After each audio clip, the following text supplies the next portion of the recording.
Welcome to Canada's most irreverent talk show. This is the Andrew Lawton Show, brought to you by True North. Coming up, Barbara Kay and I talk about transgender research, free speech, and academic inquiry. The Andrew Lawton Show starts right now. Hey, welcome to another edition of the Andrew Lawton Show here on True North. Great to have you tuned into Canada's most irreverent talk show. Of course, irreverent is very similar to irrelevant. So I had someone on YouTube last week ask me if I was calling myself Canada's most irrelevant talk show. No, a couple of letters off, but very important letters. That's a different show. I won't give you suggestions, but there are several shows that might fit the bill of being Canada's most irrelevant. In any case, it's good to have you tuned into the show today. I want to talk about free speech in the context of a debate that happened, or not even a debate, an event that happened at McGill University a couple of weeks ago. And the debate was really around whether this event should be allowed to happen, as is so often the case when it comes to any sort of remotely contentious subject matter in 2020. I mean, this has been going on since 2019, 2018, 2017, and so on and so forth back.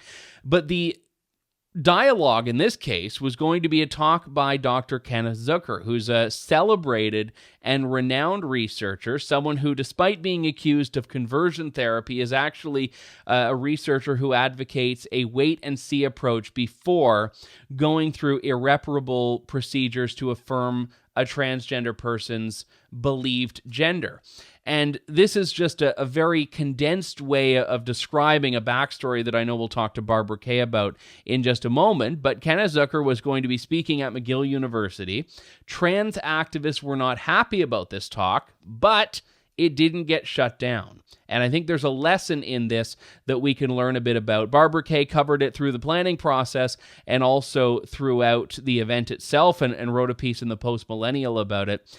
But the hopefulness, I guess, for this year and what it may bring to the cancel culture wars came in a column she wrote that we'll talk about momentarily. That is, Will 2020 be the year of reason in the cancel culture wars? Author and columnist Barbara Kay joins me on the line now. Barbara, good to talk to you. Thanks for coming on today. Hi, Andrew. Good to be here.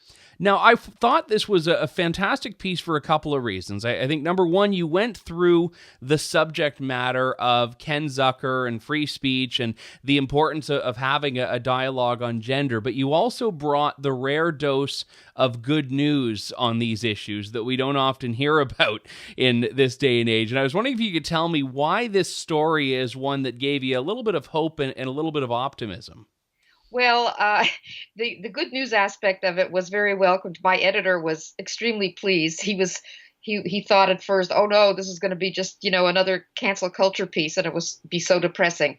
The good news was that the people in charge of this event, and this is we're talking now about Dr. Kenneth Zucker, who is a leading international expert on gender dysphoria, and until a few years ago, he had been a long-time director of the Gender Identity Clinic at CAMH in Toronto. And then his approach to treating children with gender dysphoria has now become a subject of controversy in the trans community because he treats children holistically. He calls his approach developmentally informed therapy or developmentally informed psychotherapy. And that means when a child presents as gender dysphoric, he doesn't just say, okay, you're a boy or you're a girl. He says, well, let's talk about what life is like for you otherwise. Let's talk about your family dynamic. Let's talk about, have you had previous referrals for anxiety or depression? Or, he treats the whole child. And very often it turns out that gender dysphoria is not the child's primary problem. So because many of his patients did end up returning to their natal sex as their preferred identification, he became known as somebody who was treating children with what is falsely called conversion therapy. So they came after him. He got fired from CAMH. And ever since, he's been a sort of focal point for controversy, even though his research is probably the most cited of anywhere, anyone in the world. He's a scientist, a researcher, a clinician. So that's the background on Dr. Zucker. And a professor in the psychiatry department wanted to invite him to speak, and immediately, and of course knew. And this is at McGill University. Sorry, at McGill University. And there is, they have subdivisions in the psychiatry department.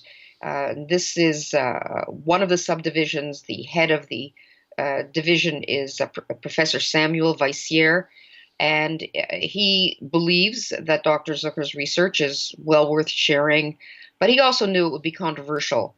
So the reason it didn't blow up, I think, is that Professor Weissier made a concerted effort to reach out to stakeholder groups in the trans community, like Queer McGill and other activist groups who are LGBT allies, and he had conversations with them. He posted on their Facebook pages. He said, "This is going to be, it's about research. We invite everybody to come and participate. It's going to be a very safe and open environment. We're going to have an extended Q&A." I mean, he really reached out, and as a result, although there was pushback and there was resistance to it, it took the form of, sending letters to the administration. "We're not happy about this. We wish it would be canceled." But, nobody took to the streets, or nobody threatened to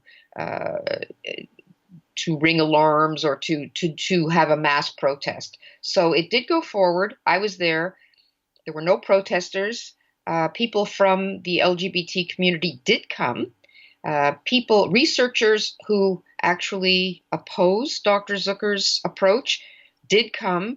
I would say it was an extremely successful evening, and it did have an extended Q&A. I did a big write-up of it for the Post-Millennial, a 3,000-word write-up of it following the event. And all right, so it was hopeful in the respect that something very controversial did go forward, and he was not deplatformed. The part that you mentioned in the column that I thought was really disheartening, and I understood it entirely and would view it the same way, is that when you first received this invitation, you put it in your calendar with a question mark. So right out of the gate, no other information. The expectation is there's a good chance this isn't going to happen. And I don't know when it became that was the more likely presumption, but it has happened within the last decade, certainly. And, I would say on the flip side of that, it used to be that the culture warrior in me would almost welcome things getting shut down years ago, because I thought, okay, it's proving the point. That's long past now. I'm at the point, and have been for quite a while, where I want to have the dialogues, I want to have the debates, and it gets very tiring. The fire alarm routine, the let's cancel it, the deplatform, it gets very tiring. And this was one where I would have been right in alignment with you that, there's no way this is going to happen. Well, I was very pleased to be proven wrong on this. And by the way, I'm entirely aligned with you in that a couple of years ago, too, I was much more warriorish about it. And now I'm just plain discouraged and depressed about it. So this really was a bright light. But just as the fact that it went forward was good news, I have to say that there's a little bad news attached to it in one sense. And that is that the stakeholder groups that were most actively against this going forward, I think they didn't really have time to gather their, how shall I say, to mount what would be a really organized protest. And I don't mean protest in the sense of fire alarms. I mean, their response was, okay, I guess this is going forward. The administration absolutely didn't have any qualms about it at all. I mean, after all, look, we're talking about a very highly accredited person in the field who's world famous. You can't You can't come and say, well, this is some flake, or this is a guy who's known to hate trans people. You can't do any of that. He's an honest, objective researcher who has had success clinically in dealing with gender dysphoric children. He has great compassion. He does endorse transitioning if it's clear after going through a period of therapy that this is the right thing for that person.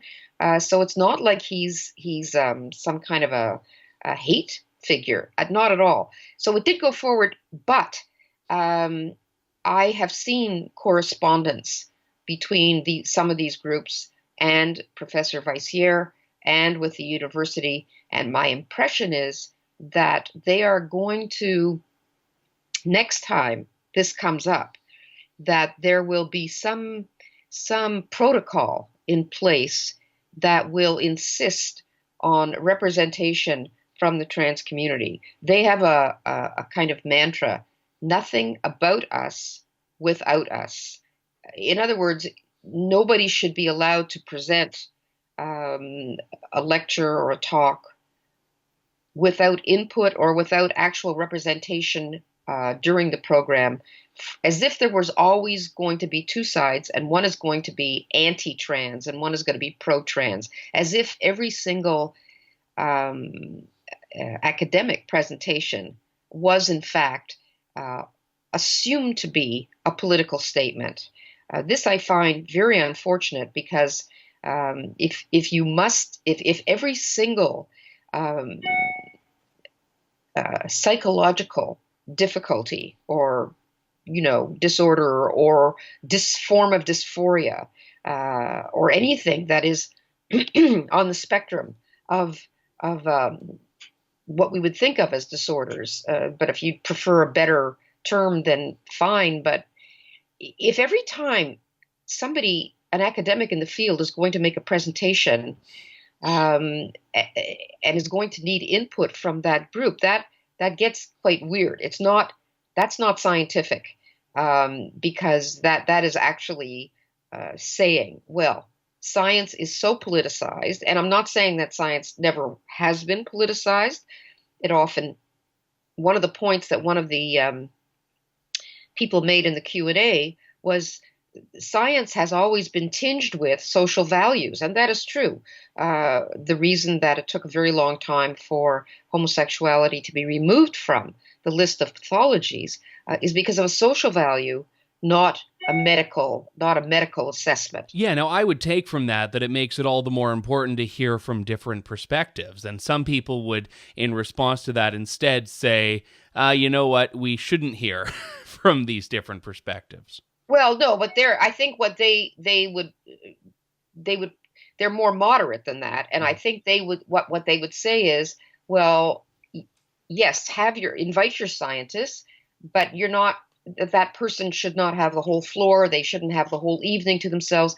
A question and answer period is not sufficient to give balance to the evening. So if you're going to plan something in the future, I think we're going to have a protocol in place that, but I had a discussion with Dr. Zucker about this after the presentation and everything was finished. And I walked down the hill with him from the Montreal Neurological Institute where it had taken place. And we were walking down to Sherbrooke. He had to catch a plane. And I was like, well, if that were the case, that every single condition that was being discussed by a researcher had to have representation from the actual group, then you couldn't get anybody giving a presentation, say, on autism spectrum disorder,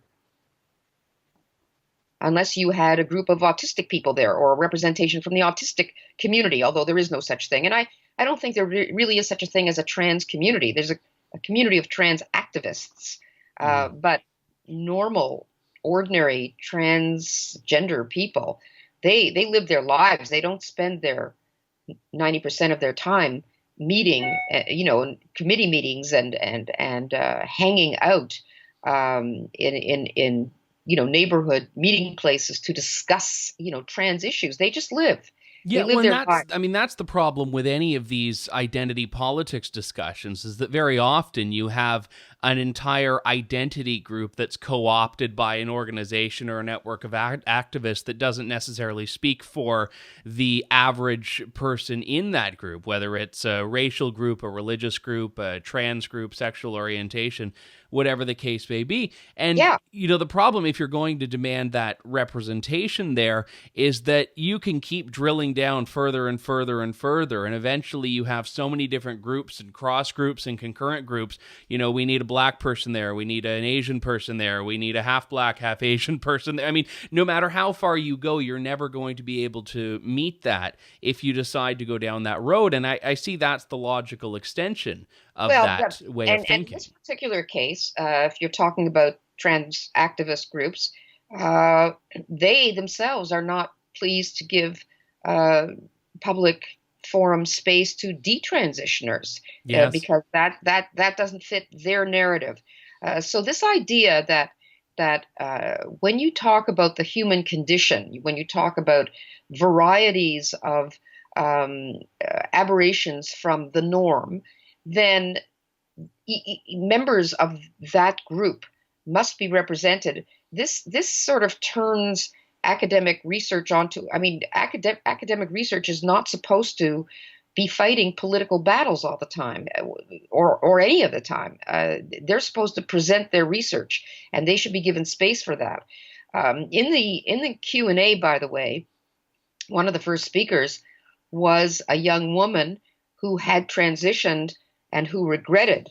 So she was a detransitioner who had stopped taking testosterone and who made a case for more therapeutic intervention before allowing transition or at least hormonal transition. And she said... And that is the Zucker approach, is it not? Exactly. So she was actually there to speak up on behalf of a more holistic approach. And immediately, in response to that statement, somebody across the room, it was a horseshoe arrangement, like lecture halls are in institutions like this.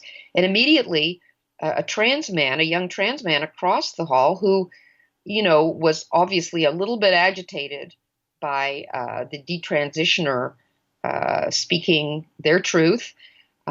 He said, because the detransitioner had said, I was getting quite suicidal because I had other issues. I had depression and anxiety. Yeah. So this trans man said, well, I was suicidal because I needed to transition.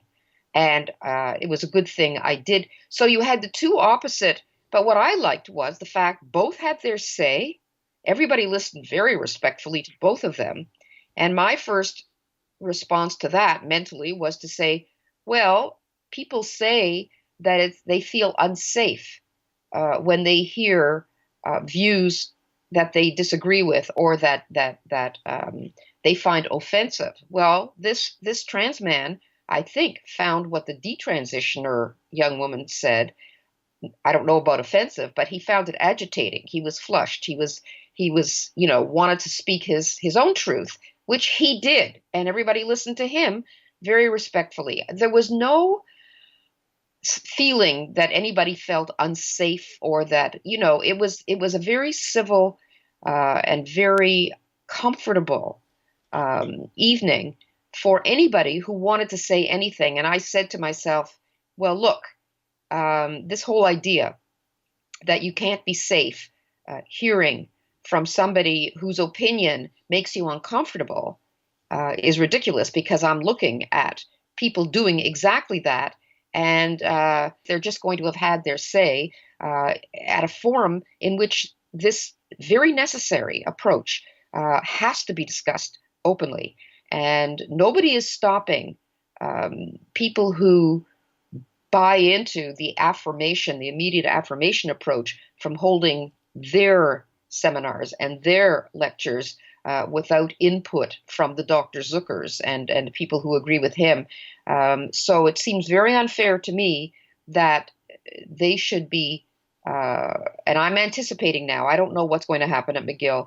I just have this strong feeling that the next step after this will be to insert protocols that may preclude Dr. Zucker having a repeat performance there, or anyone else who does not espouse the correct political view. But I should say also that when we were walking down the hill and we were talking about his approach, and he was telling me about some of his interesting cases, obviously not by name, and he treats children age 3 to 12. And I said, so I'm sure you keep the data on this. I said, I'm curious to know what percentage of your clients or your patients end up after therapy reverting to or feeling comfortable in their natal sex. And he, without a beat being skipped, said 88%. Wow. And I was like, wow. And that was almost the last exchange we had before he had to grab a cab, to get back to Toronto. And I was like, my reaction was, I guess it's just as well this didn't come up in the Q&A, because I think that would have caused a great deal of consternation, and we couldn't have left it at that. I think that saying that would have aroused so much intense discussion that should be for another time, because he was there to discuss his research, not to discuss his clinical practice. So it was just as well it didn't come up. But I did include that in my post-millennial piece. And it's getting a lot of Twitter play. Yeah, and what's interesting here is there's that age-old saying, the fact that you can't choose your facts like you can choose your opinions applies here. He can share that, and ultimately people are going to try to shoehorn it into their political ideology if they don't like it, and say, well, this just reinforces that he's doing conversion therapy and all of these other things, which we know is not true.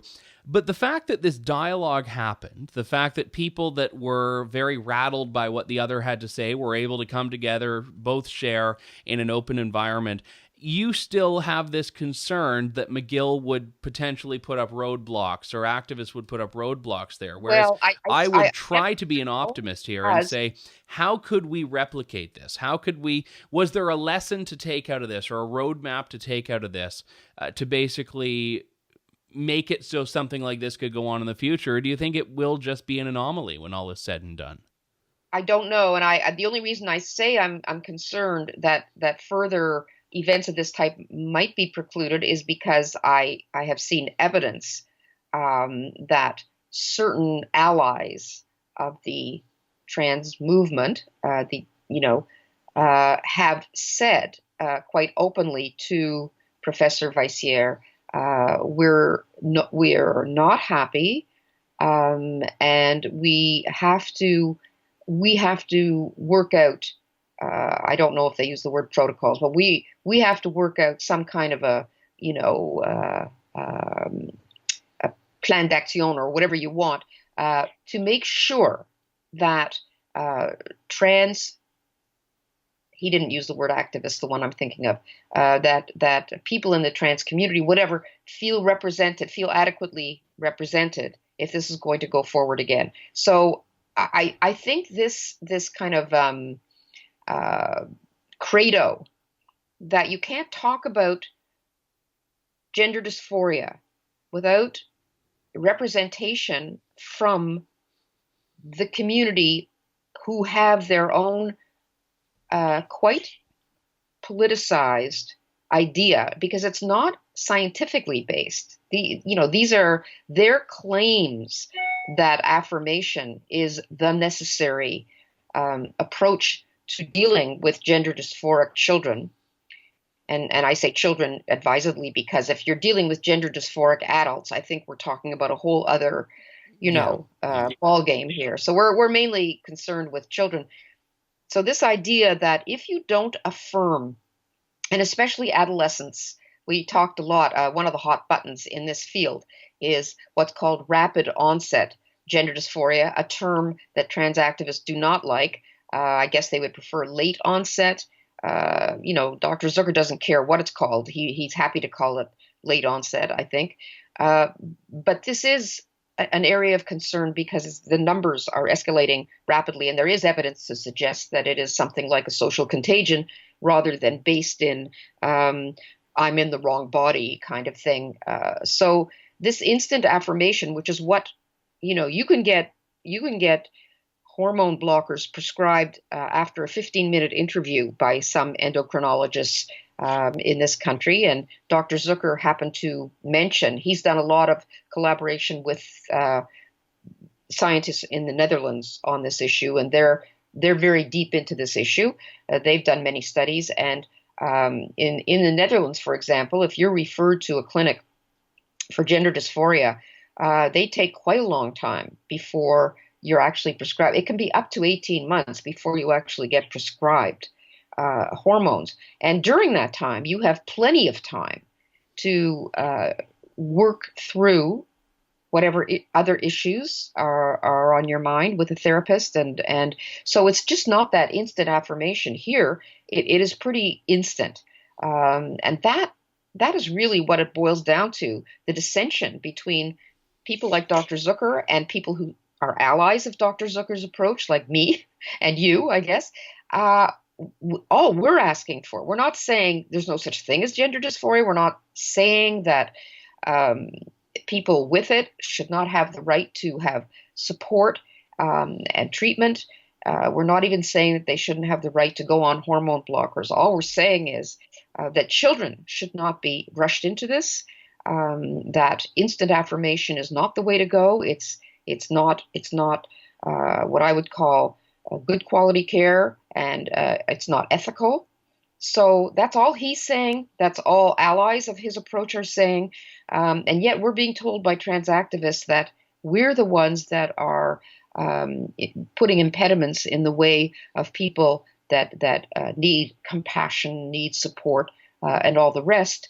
But I don't say that we are lacking compassion. I think that one has to put prudence and medical caution ahead of what they call compassion, which many of us call negligence. It seems as though, Barbara, you're relying heavily on the scientific arguments for what Zucker and his peers are putting forward here. But I wonder if that misses the point that's more important, rather, if that's more about the free speech side of this and the academic inquiry side of this, because there's a possibility that the activists are wrong, there's a possibility that Zucker is wrong, there's a possibility that anyone positing a scientific theory is wrong. My belief, and I know this is yours from other conversations we've had, is that you have to put all of these ideas forward to decide and to figure out and to have those perspectives. And that's why that moment that you shared of the detransitioning woman speaking up and the person who did transition speaking up is important. I mean, one of them says detransitioning helped her. The other one says transitioning helped him. These two are compatible with one another, and they're compatible with what Zucker says. So I wonder, though, if the scientific argument gets too in the weeds for people, because when Zucker mentions that 88% statistic, for example, instead of the fundamental question of does he have a right to say that, I fear that will open the door to people starting to pounce on him even more and say, no, he's wrong, and that's why we can't have him speak. Well, I think what people who are against his approach would say is, well, he can say what he wants about them ending up being comfortable, but basically he's talked them out of, something that they need. And they would say, well, either the people coming to him are not really gender dysphoric. That's one of their approaches. Like people that detransition, they'll often say, oh, but they weren't really gender dysphoric. They weren't trans in the first place, so they don't count. Yeah, so it's a very circular argument. If someone says they are trans, oh yes, affirm immediately. But then 10 years later, when they've been on testosterone and everything else for all those years, and they say, no, I should not have been affirmed, they would say, well, that's then you weren't really trans and nothing to do with us. That's not on us, but it is on them because since you don't know, and we do know study after study after study, I mean, we have to rely on science at some point. And if study after study in many different countries all come to the same conclusion that after puberty, children who are presenting as gender dysphoric before puberty end up comfortable being, identifying with their biological sex, we have to pay attention to that, and we have to assume these are good faith. This is good faith research. It's replicated, and that's part of the scientific method is replication. Whereas many of the theories, the gender fluidity theories, are based entirely in theory. They admit that. There's no scientific studies proving that anyone is, this idea that gender fluidity, all it is observation and surmises and assumptions and for sure, and I don't dispute that. I guess the point that I am more unsettled by in what these activists do is that they don't care about the science and they don't care about the free speech side of it. And I guess it's a matter of which way is a more compelling direction, or which way gets you more likely to having that dialogue. And I'm not sure I know the answer to that yet. Well, I mean, I think one of the, I think one protocol or one guideline for university administrations should be, look, if somebody is accredited in a real discipline, I mean, psychiatry, you can say, oh, all psychiatry is bunk, but the fact is, these are actual departments. There is actual literature, and the scientific method is used for a lot of their work. So if somebody is highly accredited, he is the editor-in-chief of the Archives of Sexual Behavior, which is the preeminent journal, peer-reviewing journal in his field.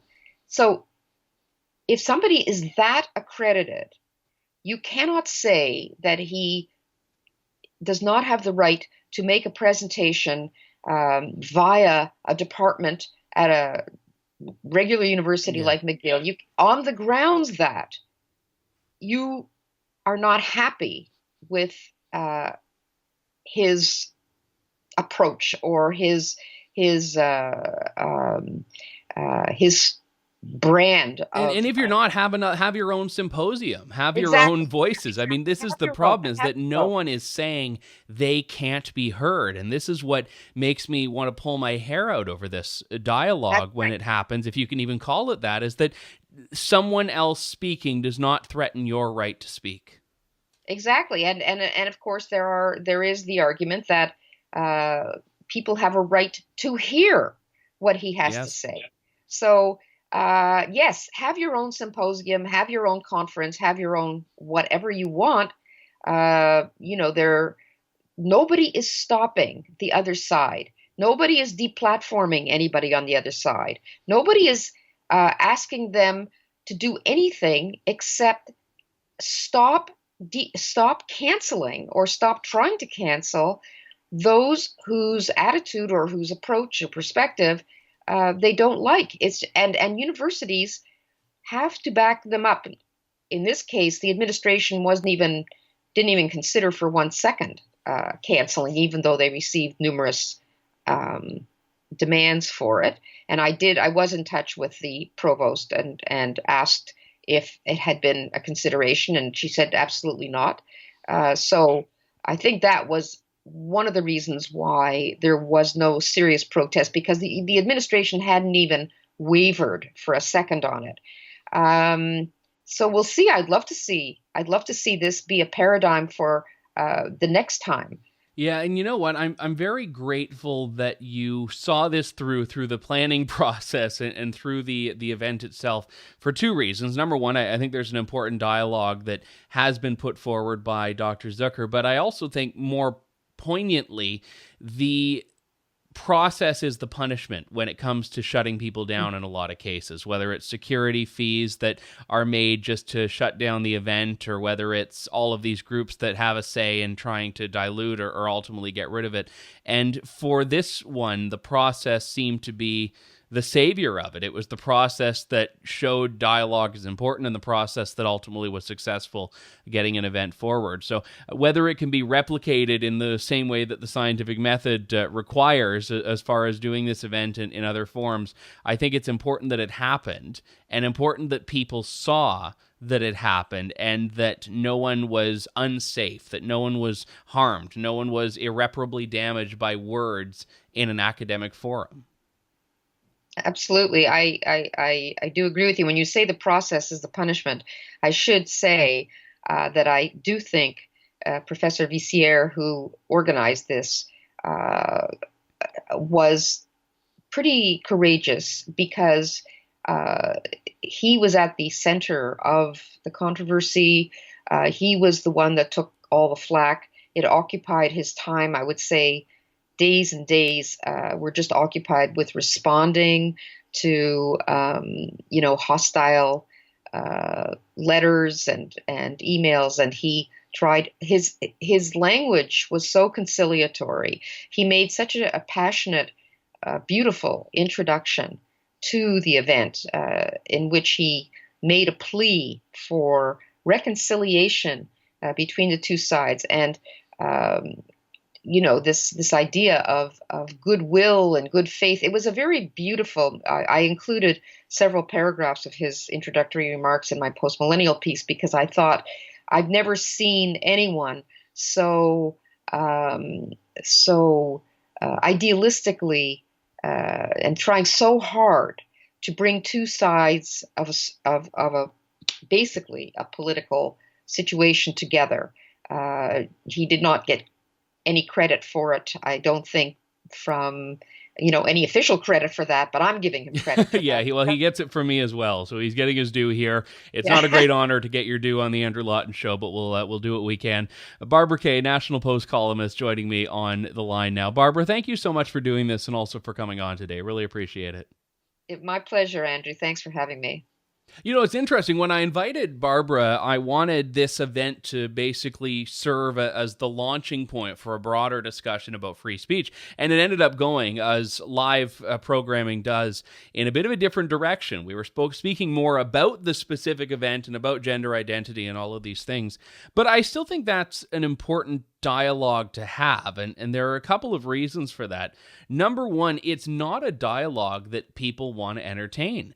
And notwithstanding this McGill event, which, by the way, they did try to shut down, when Zucker was in a documentary, a BBC documentary that looked at the pro and anti-transitioning arguments, and he was not an anti-transitioner, by the way, that documentary has become so controversial that even CBC was subjected to calls for boycotts. I mean, people can boycott CBC, but boycotts for being too transphobic, for supposedly airing or were planning to air the documentary, and I don't even think it ever happened. So the idea that you can't even have a discussion about research with a researcher without going down this road into identity politics is absolutely insane. So, like I said, we didn't speak as much on the broader umbrella of free speech. We focused on this event, but also, I think in doing so, illuminated perhaps a bit of hopefulness on the horizon, but also what the stakes are when it comes to trying to have discussions in an academic context or any other context. So my thanks to Barbara Kay for coming on. My thanks to all of you for tuning into the show here. We'll be back next week with more of Canada's most irreverent talk show here on True North. This is the Andrew Lawton Show. Thank you, God bless, and good day, Canada. Thanks for listening to The Andrew Lawton Show. Support the program by donating to True North at www.tnc.news.